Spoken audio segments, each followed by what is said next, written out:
नमस्कार। आज मु गोटे बहुत बढ़िया जिनस करी आपण मैंने तो रात रुटी खाइला बेल आपण मनकर बड़ी जाऊथबो से रुटीटा आपण सकाळे खाती कि नहीं आपने डॉक्टर भी तो कहते ना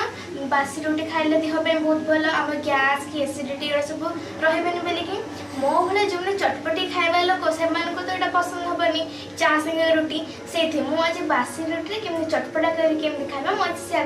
बतेबी आउ यार नाटा कौन मुझे लास्ट कहदेवी। आमको ये दरकार बड़ बड़ साइज पियाज टमाटो आउ कंचा लंका आपण धनिया पत्र थे धनिया पत्र पके आउ गोटे बासी रुटी आउ तेल लुण हलदी कंचा आउ लंका गुंड आ करी पाउडर आ चीनी एति दरकार। एबे देखो हम केमती कर कड़ी आमर गरम हो तेल पकेबा आ तेल गरम हो गला आम जो बड़ बड़ साइज जो पियाज कटा है आम या पकेबा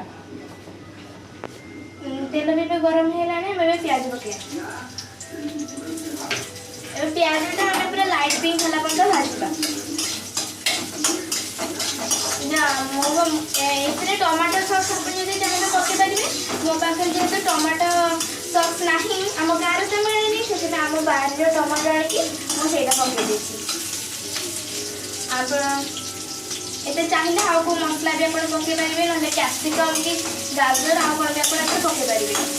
आ पियाजटा आम लाइट पिंक है आम को भाजवा क्या या गंधटे जावाई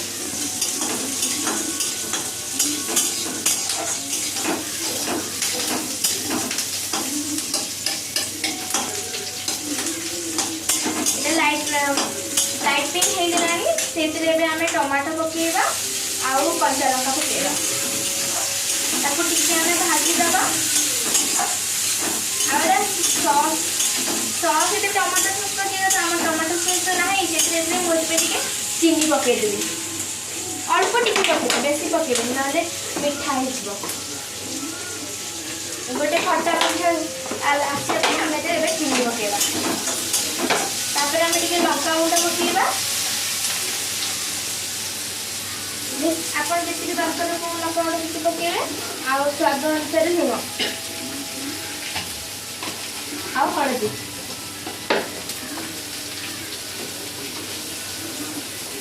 आ करी पाउडर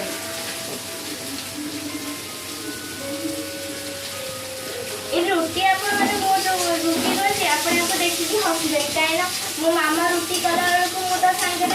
रुटी करदी गोटे गोटे करे मुझे होती देखा से मोर यहाँ सब पूरा एमती रुटी हुए कौ देशर मैप भी जना पड़ पारे से मुझे भाविली ये मुझे रुटीटा भी कहीं खाती मुझे मत ही खावा पड़े से मुझे मोर खावा खावा आपण को बतेबा भी यहाँ टिके सब भाजीदबा अल्प टे पानी पकेबा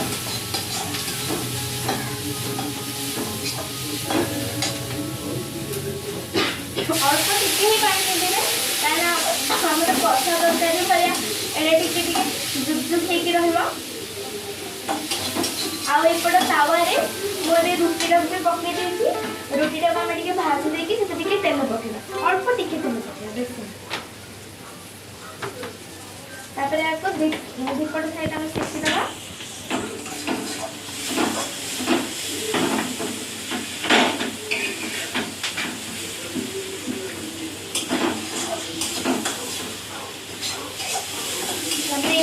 भजा भी हो गलानी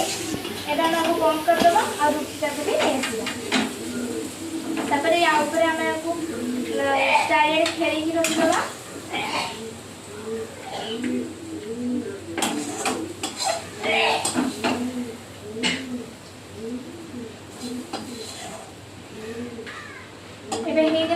रोल कर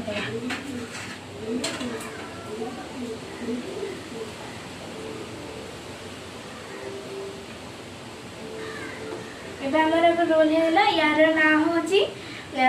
रुटी अनियन रोल आपको ओडिया कहले पियाज रुटी